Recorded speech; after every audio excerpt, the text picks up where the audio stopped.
ilmu yang tidak ada di hati, ilmu yang tidak sama sekali masuk ke dalam hati, ilmu yang hanya terletak adanya di kepala dan di mulut. Mengapa bisa seperti itu? Jelas karena Nabi Muhammad SAW telah beritahukan pada zaman yang telah lalu dari jauh-jauh. Karena kenapa? Yakni rusaknya pemimpin negeri lantaran ulama, dan rusaknya isinya bangsa dan negeri disebabkan pemimpinnya dan ulamanya. Betul. Kenapa seperti itu? Lantaran stempel ulama hanya buat sertifikat untuk keduniaan, bukan untuk akhirat. Banyak orang-orang yang ilim, orang yang berilmu, bukan sedikit, banyak. Orang tua kita ini mendidik kita, mensekolahkan kita di agama, hingga kita berangkat ke Mekah, kita berangkat ke Mesir, kita berangkat ke Hadramut. Tapi semuanya itu tidak kita dapatkan apa-apa. Kenapa bisa seperti itu? Ketika ilmu yang dia dapatkan dari hasil dia berguru, ketika dia melihat sihirnya dunia, maka sia-sialah tuntutan ilmu dia di masa yang datang. Kita pengen gak untuk ilmu sampai ke Hadramut, sampai ke Mekah, pengen kan? Tapi kita semua itu udah dapetin, kita balik ke negeri kita jadi ulama penggila. Ulama kalau emang ini ulama pengen lari ke dunia, dia mestinya kuliah. Ambil jurusan fakultas keuangan, atau fakultas penjilatan, atau fakultas apa gitu kan. Buat apa dia jauh-jauh untuk ilmu agama, tapi tidak bermanfaat sama sekali. Makanya itu nih, titel ilmunya ini digantikan oleh orangnya bodoh. Contoh begini, aneh di bodoh, aneh berguru sama orang alim. Ketika orang alim itu belok dengan niatnya, yakni niat, aneh belum lulus nih, berguru sama beliau nih, tiba-tiba belok. Kalau kata Bang Nabi, kejahatan itu bukan karena ada niat, tapi ada kesempatan aneh buat ganti guru aneh bilang. Ini panggung tadi aturan buat guru aneh lagi sibuk ngomong buat dunia, aneh naik panggung kan, aneh ngomong masalah agama, tangtung gak jelas sih. Lah orang yang namanya berdiri di panggung pakai imamah, pakai jubah, percaya aja. Padahal aneh baru keluar hadir dari sakit jiwa, mana ada yang tahu. Ini orang jamaah yang dengar, Masya Allah, Subhanallah. Lantaran apa? Lantaran awam kebodohannya. Oh ada orang alim, ilim. Beliau ini alim, ilim. Kapan waktunya beliau alim, ilim? Di saat lalu, kalau sekarang, bukankah Allah melihat hamba ini di detik akhir hayat? Sekarang itu orang dulu tadi baik, terus sekarang, itu orang penjahat, bagian itu orang. Nah sekarang nggak bisa kita dulu gini orang brengsek, sekarang kita bilang brengsek kalau dia bertobat. Begitupun ini orang dulunya baik, sekarang brengsek dibilang brengsek. Kita nggak bisa mengukur riwayat atau kita memvonis seseorang dari masa lalu. Kita tarik ke masa kini, nggak bisa semuanya itu. Maka sebaik-baiknya ilmu agama yakni istiqomah. Itu Nabi Muhammad yang bilang. Kata Nabi Muhammad, ketika Nabi Muhammad ditanya oleh sebuah sahabat, ya Rasulullah, apa nilai ibadah yang baik buat kami ya Rasulullah? Rasulullah, engkau beriman kepada Allah dan melakukan semuanya itu dengan istiqomah. Iya, beriman dengan Allah dan lakukan semuanya selain habis. Ketika beriman dengan Allah, lakukan dengan istiqomah. Istiqomahnya di sini maksud istiqomah apa? Mempertahankan, merutinitaskan,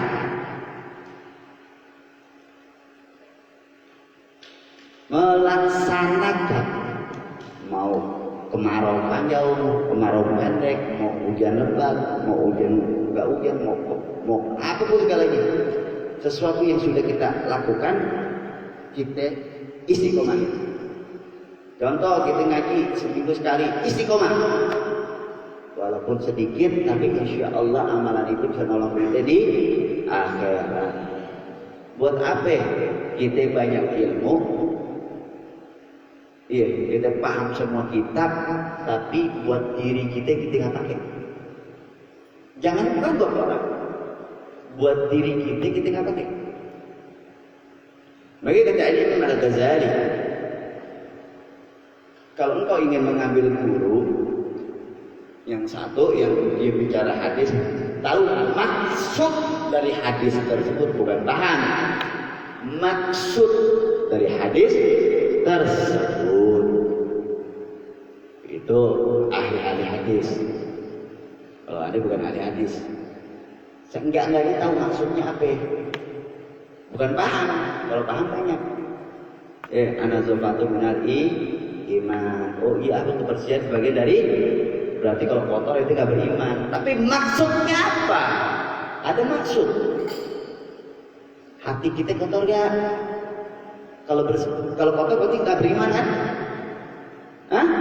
Bukan tempat sampah aja. Kita lihat diri kita. Ana zofatu minal, tahu maksudnya, pas gitu. Bukannya oh iya baru bersih kalau nggak bersih luas maksudnya ini, dan ada tempatnya. Satu, yang kedua, bila dia berkata dia harus lakukan,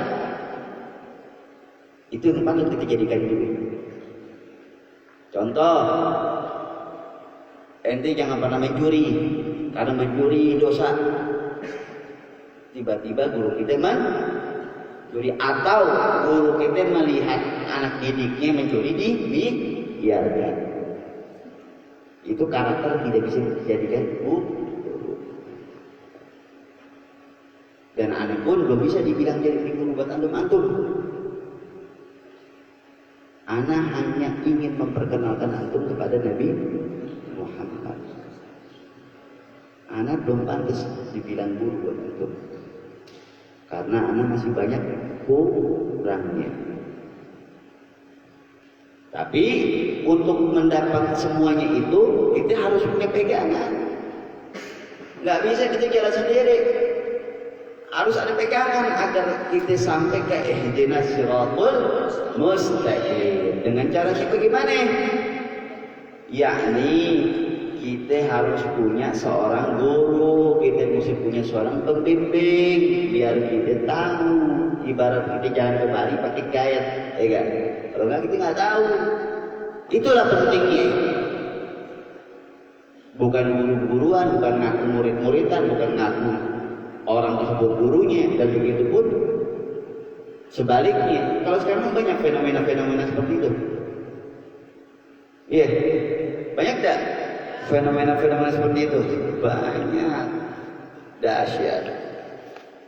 Yang tadinya orang baik, orang ilim, tapi dia ingkar dengan pemahaman ilmu, banyak, bukan sedikit. Makanya itu lebih baik jadi orang bodoh tapi belajar. Habis belajar ngamalin, habis ngamalin praktekin. Kalau kita sekitar belajar, kita amalin, praktek. yakin enggak, laksanain enggak, berarti cuma sekedar di otak bukan di hati itu ilmu. Contoh adanya fitnah atau adanya kemungkaran depan mata seorang yang berilmu. Kemungkaran banyak maknanya, maksiat pun banyak maknanya, bukan maksiat yang udah ajib, yang udah mutlak. Contoh minuman keras, maksiat, haram, mutlak. Tapi yang lebih dahsyat lagi kalau ada guru sama murid. Kalau ada guru, seorang alim, bukan guru, ada orang alim duduk bareng-bareng sama pemabok. Yang satu orang alim megang kopi, yang satu lagi pemaboknya megang botolnya kek. Ya kan? Lebih bagus kalau ahli pribadi sebagai si bodoh, lebih bagus ikut mabok daripada ini kita minum kopi, ngeliatin orang mabok kita diam. Tinggalin enggak juga, ingetin dulu baru tinggalin. Enak aja musyrang sendiri gitu. Maksiat dosa seseorang sama masing-masing. Tapi kalau kita melihat depan mata kita, itu juga kena hukuman nanti. Ingat, apalagi seorang alim, seorang ilim yang berilmu, tahu ilmu, kita ke segunung. Iya. Tapi tidak digunain. Itu kitab cuma buat perpustakaan. Banyak yang begitu. Itu punya amalannya, punya hizib, punya wirid, cuma buat koleksi. Enggak kita gunain. Dan nanti itu koleksi, itu bacaan dong kitab nuntutnya tidak akhirat. Maka itu paling serem nyimpen kitab banyak-banyak. Takut. Kenapa enggak? Mustahil anda bisa baca semua. 3 biji aja diulang-ulang nggak bisa habis. Ada kebet lagi, kebet tanya orang, kebet tanya orang, apalagi banyak kitab kita. Biar apa? Biar lihat orang ada tamu, wah, orang ahli kitab. Makanya itu banyak orang alim yang nggak tahu malu. Banyak orang alim yang nggak tahu malu. Apalagi udah jelas.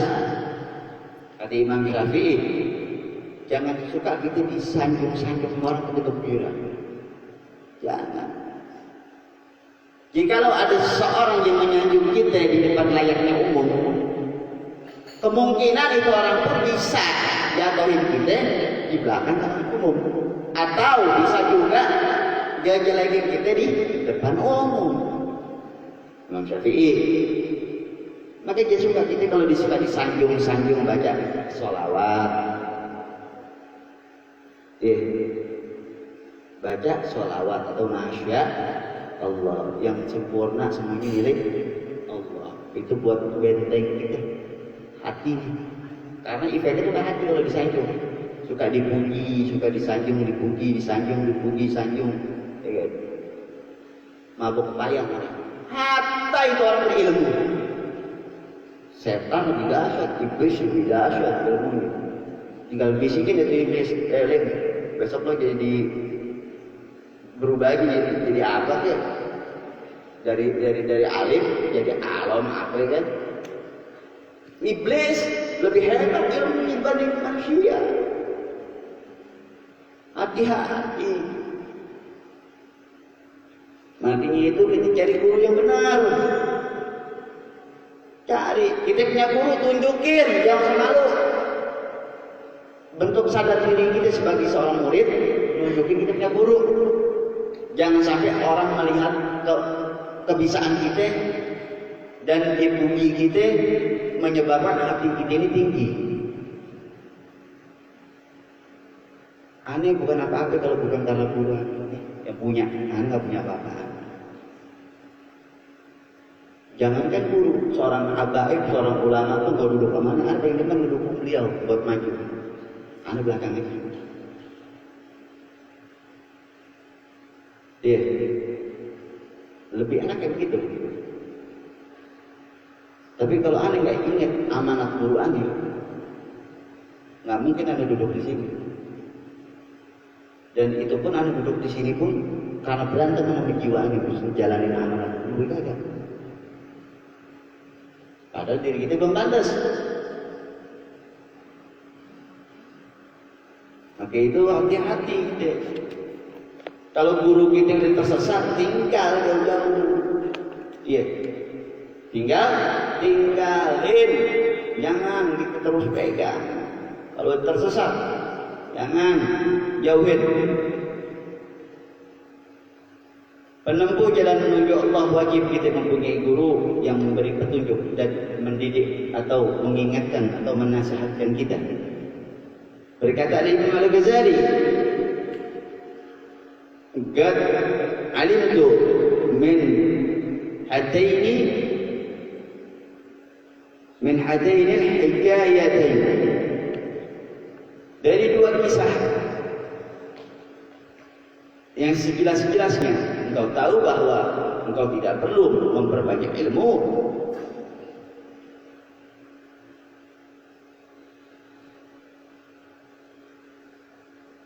Memperbanyak ilmu sekarang akan aku jelaskan kepadamu apa yang harus dikerjakan oleh salik.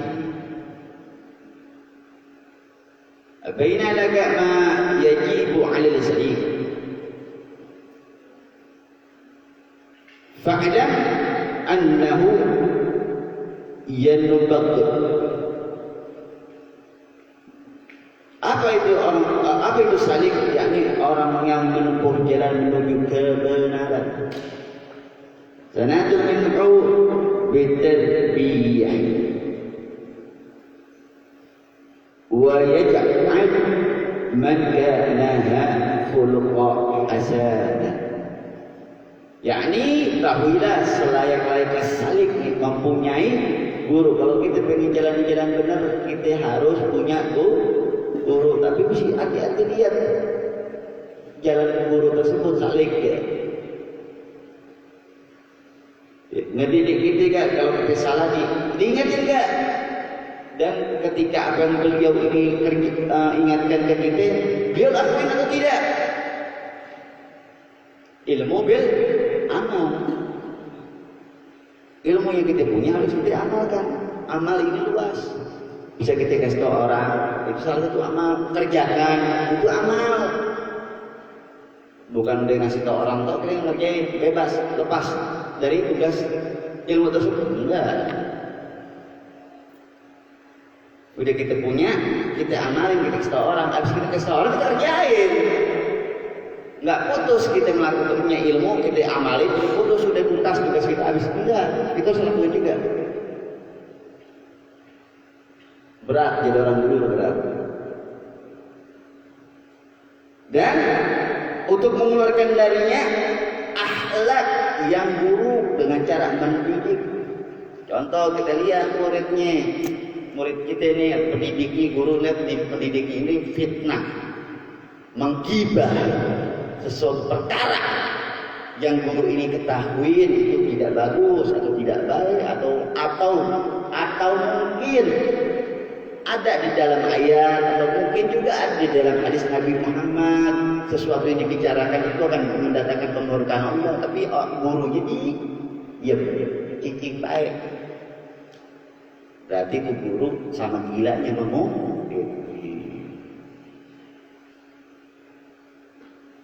Kenapa? Karena dia mendidik akhlak. Tidak mendidik akhlak. Lain kalau guru tersebut nggak tahu murid melakukan apa yang di belakang. Tapi kalau melihat, didiemin. Belum tuntas. Jangan sekedar dikasih tahu doang. Ingat nih. Jangan mentang-mentang muridnya baik, kamu kasih duit, mabuk-mabuk boleh liatin dah. Yang penting duit kasih terus. Atau yang penting lu gila terus, yang penting lu puji-puji terus, yang penting lu setia terus. Buat apa kita mencari kesetiaan seseorang itu dengan orang itu ikut mau apa kata kita? Atau kita terlena dirajakan pada orang tersebut, padahal orang tersebut tidak pantas dijadikan sahabat atau murid. Iya. Banyak fenomena-fenomena seperti ini. Yang orang bodoh nggak tahu agama, akhirnya ke panggung diisi sama mereka-mereka. Iya, banyak. Makanya kesalahan murid bab ilmu ya, itu guru tanggung jawab. Guru akan bertanggung jawab. Maka hati-hati. Maka Anda nggak berani mengeluarkan sesuatu pemahaman yang Anda tidak paham. Anda takut, Anda punya guru tanggung jawab nanti. Anda belum bisa senangin beliau, Anda bikin susah. Anda memberikan sesuatu hal yang Anda tahu dan Anda paham pada tempatnya, pada lingkarannya. Iya. Contoh, Anda nggak suka sama orang pengkhianat, munafik, dan Anda tidak akan melakukan itu. Kenapa? Karena Anda tidak suka dengan khianat dan kemunafikan. Kok bisa nggak suka? Kalau ETP nggak suka dengan kemunafikan dan kekhianatan, kita rasakan dulu dimunafikin sama orang dan dikhianatin sama orang. Itu rasa. Ketika antum ada suatu rasa yang nggak enak, nggak mungkin antum akan minta rasa lagi. Itu nyobain makanan nggak enak. Mungkin nggak kita cobain lagi. Kadang-kadang manusia belajar dari situ. Harusnya bukan berarti diri kita tidak munafik dan tidak khianat. Seenggaknya gua ogah ngerasa ini pahit, ya kan? Gua kasih sekarang atas 2 karung 3 karung gua ogah pahit rasanya. Nah gua makan garam bawa hasil.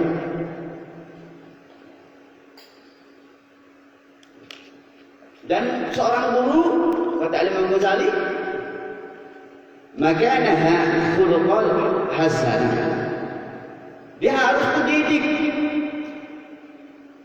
akhlak yang buruk dengan cara mendidiknya, lalu menggantinya dengan budi pekerti yang baik. Yeah. Ilmu segunung kalau akhlaknya nggak ada 3 butir beras, tidak sih.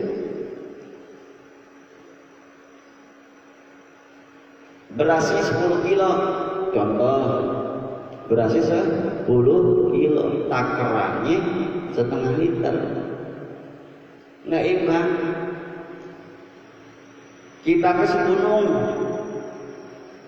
hatinya kayak iblis, nggak manfaat. Kenapa? Allah melihat hambanya dari hati, dan Allah akan memvonis di mana hambanya itu terletak ketika di akhir hayat hamba itu sedang melakukan apa di saat sebelum mati. Dulu alim, tiba-tiba pas mati murtad, naudzubillahi min dzalik. Dulunya penjahat, pas mati dalam keadaan dinil Islam, alhamdulillah. Makanya jangan suka kita merasa diri kita ini masya Allah berilmu. Yang patut kita banggain Allah, yang patut kita syukurin Allah dan berterima kasih sama guru kita. Jadi kita terlepas di hati kita ini memiliki, seakan-akan kita miliki. Banyak yang begitu. Banyak. Bahkan bukan orang berilmu aja yang aneh sayangin. Jadi kalau orang bego itu kan dijilat, tapi kalau orang berilmu kan nggak pantas.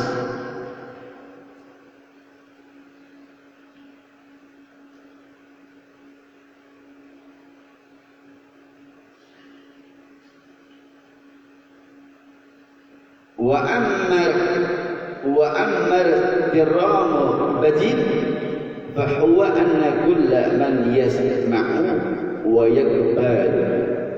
Adapun hormati secara batin yaitu bahwa setiap yang didengar dan diterima dari mayasma'u wa yaqbalu minhu fil zahir la yunkiruhu fil batin la fi'la wa la qawla. Tidak diingkari dalam batinnya dan di dalam ucapan maupun perbuatannya. Wa in lam yastati yadruk Wa in lam yastati ya'rud sahbata illa anna yumin fi ghaibatinhum zahiran. Hal ini agar tidak disifati dengan sifat nifak, yaitu nifak apa? Keadaan batin yang berbeda-beda. Yang kemarin kita yang jelasin. Kita harus khidmat, menghormati secara batin sama guru kita.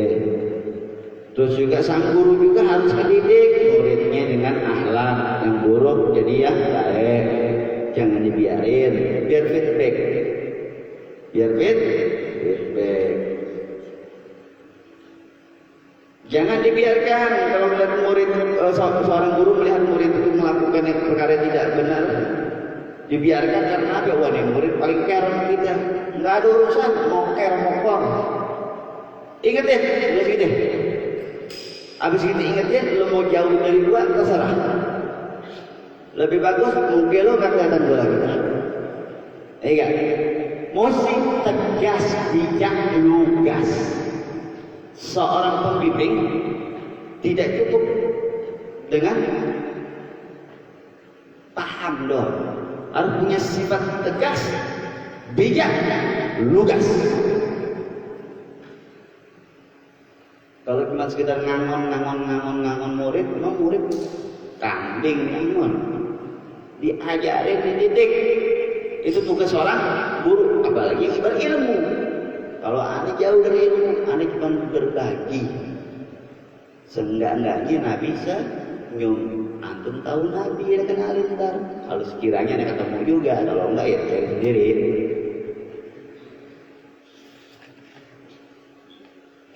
Jika tidak bisa melakukan hal itu, maka tinggalkanlah bersahabat dengannya hingga batinnya sesuai dengan zahirnya. Al-Imam Al-Ghazali berkata seperti itu. Kalau kita sama guru nggak kuat nih kita nih. Waduh, gua mesti kalau mau ketemu guru yang satu ini mesti pakai pakaian nih anti peluru. Kenapa? Ini guru yang satu lagi asyik. Kenapa? Hantam batin lu hantam. Batin lagi tembok kayak jedor lama gedor. Kan? Tembok lama digedor lama jebol. Ada guru kayak begini modelnya nih. Musik double rompi ini kita ketemu di guru. Tapi kalau kita yakin bahwa di guru begitu dididik kita, sayang begitu. Sayang begitu, peduli begitu dengan cara seperti itu. Kalau semua gurunya kayak Aji jangan begitu, ya. Kata Andika, ya Allah, nggak kuat kita. Justru cari guru yang tegas, biar kita nggak nyanyi dia lagi.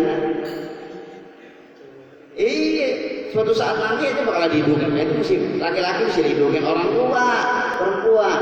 Apalagi nanti kalau udah berjodoh, lindungin bini, lindungin anak. Lah sekarang lindungin diri nggak bisa. Mau lindungin apa? Konto, oke.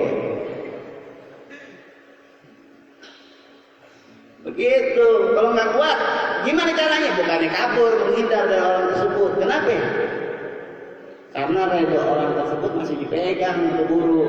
Lo mau ngaji di mana? Lo mau sekolah di mana? Ibarat di sekolah SMP di Bengulus, itu daftar ke sekolah. Lalu lu di DO nggak bisa masuk mana-mana udah. Itu ilmu Allah. Kalau kita tak ilmu sama seorang, ibarat kita masuk ke dalam rumah orang, assalamualaikum, keluarnya harus assalamualaikum juga. Itu adalah akhlak dan adab. Kalau yang punya rumah sih nggak apa-apa, yang penting lu keluar dari rumah itu orang yang punya rumah nggak maling, nggak masalah, itu nggak apa-apa masalah. Yang penting yang malingnya itu baliknya. Nah, kalau mau guru, mau orang pendidik beda, harus hati-hati. Kalau memang sudah nggak kuat ngomong. Imam Al-Ghazali berkata seperti itu. Lalu kalau ada seorang alim melihat orang tersebut seperti itu, melihat tahu, dibiarkan, tidak ditutup kemungkinan orang yang tadi belajar ini nggak kuat kabur, tuh orang berilmu juga bisa digituin juga. Enggak. Kalau kata aneh senjata makan tuan. Nggak tutup kemungkinan Allah adil. Maka hati-hati kalau kita nggak kuat gitu, kayak ente mau keluar dari sekolahan pengen pindah, izin nggak? Pak, saya izin Pak, mau pindah nih, mau kemana? Mau ke sono mana? Tengah-tengah Jombol. Tolong rekomendasiin buat saya pindah sekolah kemana? Rekomendasi ya? Jadi kita jalannya enak gak? Sulit gak? Mudah deh jalan di sekolahnya. Coba kalau kita mau pindah sekolah, kita nggak izin keluar aja dari sekolah. Nah, kemarin sekolah di mana? Suratnya? Oh, saya sekolah di SD Impres. Mana buktinya? Ini SD Impres yang mana? SD Impres sono, SD Impres pokoknya. Ini nggak ada buktinya. Ini nggak bisa. Begitulah kita menuntut ilmu di majelis ilmu, di pesantren. Apalagi